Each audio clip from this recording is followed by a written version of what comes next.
अब आपको सुनवाते हैं मुख्यमंत्री डॉक्टर मोहन यादव का संबोधन। कोई अंतर ही नहीं समझता।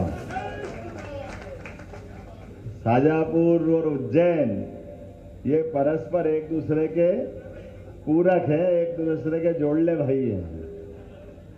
मंच पर मौजूद हमारे मंत्री श्रीमान गौतम टेटवाल जी, माननीय सांसद महेंद्र सिंह जी, माननीय विधायक अरुण भीमावत जी, माननीय विधायक चंद्रवंशी जी, इस अवसर पर मंच पर जिलाध्यक्ष सहित हमारे सभी वरिष्ठ नेतागण जोरदार अभिनंदन कर दें पूरे मंच का। थोड़े समय की बहुत कठिनाई है, मैंने सोचा था कि 2-4 मिनट में पूरा कार्यक्रम होगा, क्योंकि यहाँ के बाद तुरंत जहाँ पहुँचना था वहाँ मुझे 2:30 बजे पहुँचना था। आज इंद्र देवता ने पता नहीं शाजापुर और बरसात का कोई खास संबंध है। जब भी मेरा कार्यक्रम बनता तब बरसात जरूर होती है।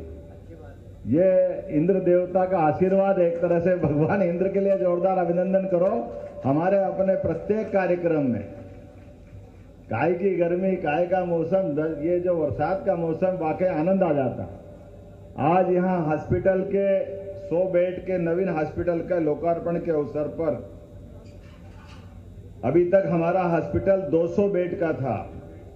अब ये 20 करोड़ की लागत से 100 नए बेड जो जुड़े हैं, खास करके जच्चा बच्चा की दृष्टि से ये बड़ी सुविधा होगी। जोरदार अभिनंदन करें आज के इस विकास कार्य के लोकार्पण का। इस नवीन चिकित्सालय में एक ही छत के नीचे स्त्री रोग, शिशु रोग के सभी मरीजों के लिए उनकी समस्या का समाधान होगा। मरीजों के लिए ओपीडी कक्ष, प्रसूति कक्ष, 2 अत्याधुनिक ऑपरेशन थिएटर, 10 बिस्तरी एचडीयू, 10 बिस्तरी पीआईयू, 25 स्कूल मिलाकर के अलग अलग जांचों के साथ सभी कक्षों के साथ अत्याधुनिक सुविधा का ये जो नया एक दरवाजा खुला है, मैं शाजापुर के माननीय विधायक और सांसद जी पूरे मंच को धन्यवाद देता हूं। जोरदार तालियां बजा करके आप अपने शाजापुर के अंदर लगातार विकास की जितनी संभावना थी, उन सारी चीजों में एक के बाद एक हमारे लिए, अभी आपने बड़ी बात कही नहीं, मैं बता देता हूं। हमारे यहाँ नर्मदा की पाइपलाइन भी आ रही। जोरदार तालियां नर्मदे महारानी की। और उससे बढ़कर पार्वती काली सिंध चंबल योजना के माध्यम से यशस्वी प्रधानमंत्री के आशीर्वाद से ये राजस्थान और मध्य प्रदेश की दोनों सीमाओं के बीच लगभग 20 साल पुरानी योजना थी।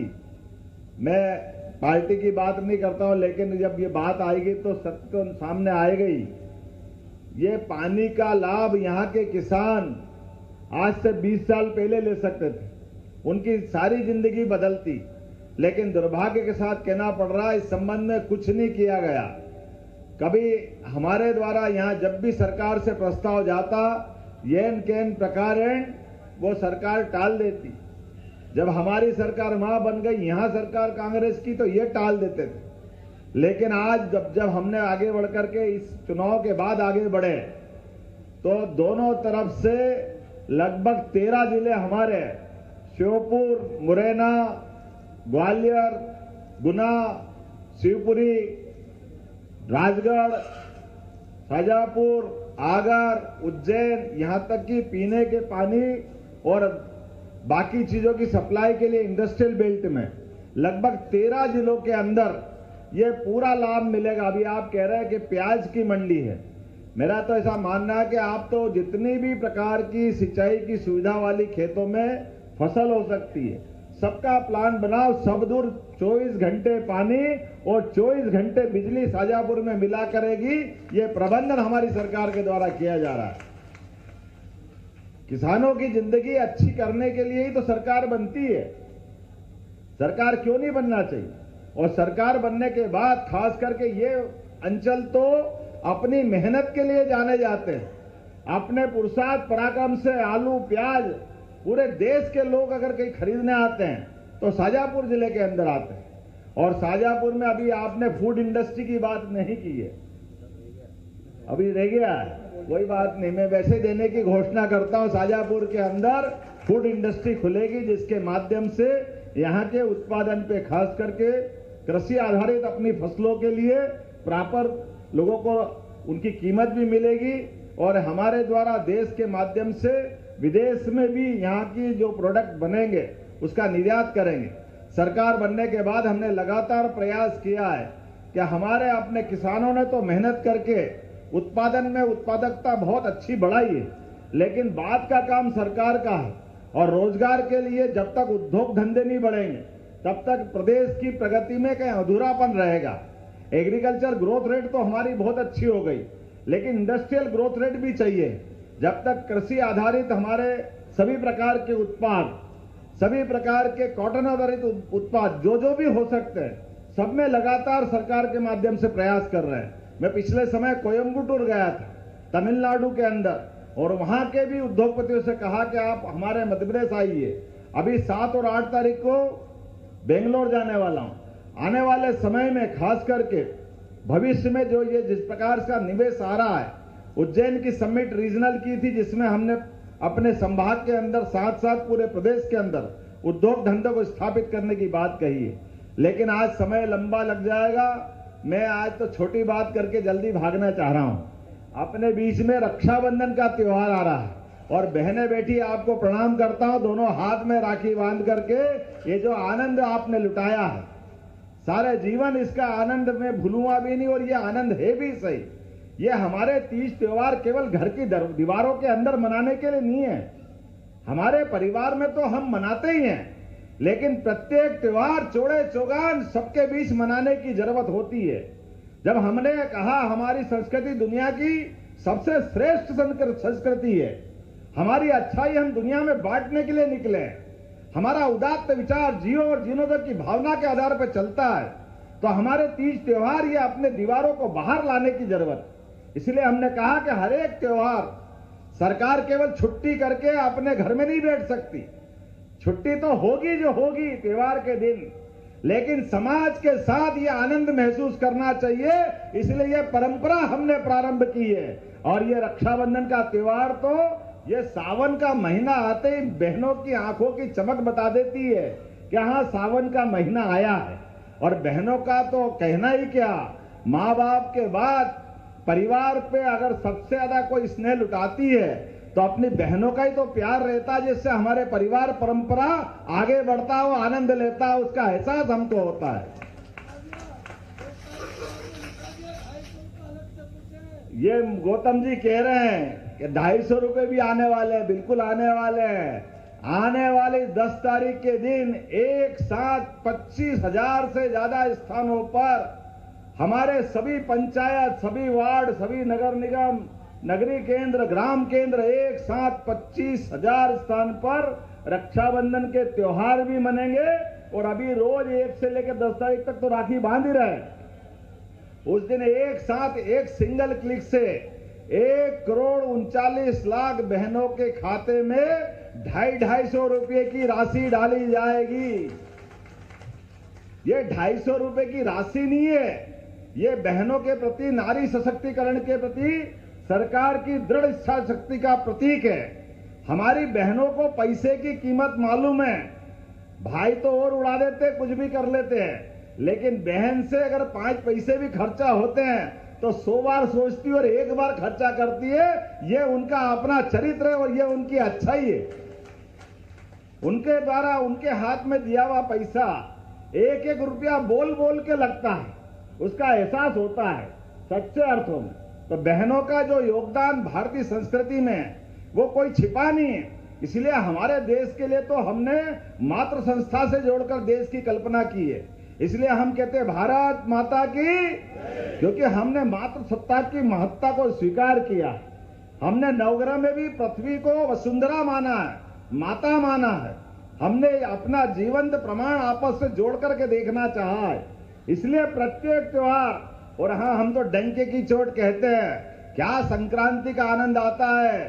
संक्रांति भी केवल भाई गिल्ली डंडे और पतंग उड़ाने में नहीं लगाते, हमारी बहनें सही अर्थ में संक्रांत मनाती है। बहनों के सुहाग का सामान बांट करके, बहनें जो जिसकी सोई जैसी है वो वैसे आनंद मनाती। तो संक्रांति का भी 7 दिन का हमने पूरा उत्सव मनाया, बाद में गुड़ी पड़वा मनाया। और विश्वविद्यालय के कुलपति, हमने कहा कुलपति ये शब्द हमारा नहीं है, हमारा तो कुलगुरु होना चाहिए। और सरकार ने विश्वविद्यालय के कुलपतियों का नाम कुलगुरु बदल के रख दिया है। गुरु परंपरा ये हमारी प्राचीन काल की परंपरा है। और गुरु का अर्थ ही है कि अंधेरे से प्रकाश की ओर ले जाने वाले जिस व्यक्ति का नाम, उसको गुरु के नाते से जाना जाता है। हमारी संस्कृति इसलिए विश्व गुरु के नाते से दुनिया में जानी जाती है। हमने किसी देश पे कब्जा करने का कभी हमारा इतिहास नहीं है, लेकिन हमारी अच्छाई बांटने का इतिहास है। इसलिए हजारों साल पहले तक्षशिला, नालंदा, एक से बढ़कर एक विश्वविद्यालय मानवता की स्थापना के लिए जाने जाते थे। 5000 साल पहले उज्जैन में भगवान कृष्ण ने कंस को मारने के बाद शिक्षा ग्रहण करने का अवसर मध्य प्रदेश को दिया था। यह उदात्त संस्कृति हमको अपने त्योहारों के पास ले जाती है। तो गुरु पूर्णिमा के बाद रक्षाबंधन का उत्सव, और 10 तारीख को 250 रुपए मिलेंगे, और 1250 तो जो मिलना ही है, ये दोनों मिला के 1500 होंगे। और उसके माध्यम से बहन कोई कपड़े खरीदेगी, कोई मिठाई लेगी, कोई राखी लेगी। आप 19 तारीख को जब अपने सगे भाई को राखी बांधोगे तो समझ लूंगा मुझे अपने मस्तक पे तिलक लग गया। ये आनंद आप सब दे दोगे। ये आनंद हमारा लगातार चलते रहना चाहिए। नारी सशक्तिकरण की दिशा में यशस्वी प्रधानमंत्री का जोरदार ताली बजाकर अभिनंदन करो, जिनके माध्यम से आजादी के बाद पहली बार हमारी 33% के आधार पर सांसद, विधायक भैया खतरे में रहेंगे अगले चुनाव में, मुझे मालूम है। बहनों का हक अगर इस आजादी के बाद किसी प्रधानमंत्री ने दिया है तो उनका नाम है यशस्वी प्रधानमंत्री श्रीमान नरेंद्र मोदी, जिन्होंने इस बात को रेखांकित किया है कि दुनिया का सबसे बड़ा लोकतंत्र और लोकतंत्र का पावन मंदिर हमारे अपने राज्यसभा, लोकसभा, विधानसभा, तो इसमें बहनों का प्रतिनिधित्व क्यों नहीं होना चाहिए। इसलिए डंके की चोट उन्होंने अमेंडमेंट करके निकाला है। मुझे मालूम है कई लोगों के पेट दुख रहे हैं विरोधियों के, वो जो मर्जी करे, लेकिन ऐसी अच्छाइयों की श्रृंखला श्रीमान नरेंद्र मोदी लगातार करते रहते हैं। हमें इस बात की प्रसन्नता है। उनके नेतृत्व में पहली बार आदिवासी अंचल की बहन को राष्ट्रपति बना करके जोरदार अभिनंदन करो। हमारी बहन राष्ट्रपति द्रौपदी मुर्मू पहली बार दुनिया के सबसे बड़े लोकतंत्र के सबसे बड़े पद तक पहुंचाने का अगर किसी ने निर्णय किया, उनका नाम श्रीमान नरेंद्र मोदी जी है। ऐसी कई सारी बातें मैं बता सकता हूं, लेकिन आज समय की थोड़ी कमी है। लेकिन फिर भी विधायक जी ने कहा है कि मक्सी तहसील बनना चाहिए। अभी इनसे कहा कि यार अभी तो 8 ही महीने हुए सरकार बने, पूरे 5 साल आता रहूंगा, जल्दी मत करो। अभी जितनी बार बुलाओगे उतनी बार आऊंगा, जितनी बार आऊंगा उतनी बार कुछ न कुछ देना पड़ेगा। लेकिन आज आपने शुरुआत की है, निश्चित रूप से मक्सी को तहसील बनाने की घोषणा की जाती है। और आगे जितने विकास के मामले में हमने कहा कि प्रत्येक विधायक अपनी विधानसभा का विकास का मॉडल बनाएं। वो जो जो सोचेंगे वो सब हम देंगे, और जो नहीं सोचेंगे वो भी देने वाले हैं। क्योंकि विकास के मामले में सरकार ने निर्णय किया है कि हमारा अपना जीडीपी बढ़ाना है, तो हमारा बजट भी हमने कहा कि अभी 3.5 लाख करोड़ का था, इसको बदल करके 5 साल के अंदर 7 लाख करोड़ का हमारा अपना बजट होने वाला है। इसलिए विकास के सारे मामलों में लगातार आगे बढ़ते हुए अपने प्रदेश को देश का सबसे अच्छा प्रदेश बनाना है। आज के इस अवसर पर, इस लोकार्पण के अवसर पर मैं आपको बधाई देना चाहता हूं। बहुत बहुत धन्यवाद। भारत माता की जय। धन्यवाद माननीय मुख्यमंत्री जी। और अब बारी है आपकी योजनाओं से जो लाभान्वित होते हैं ऐसे हितग्राहियों को स्व सहायता समूह का एक समूह है।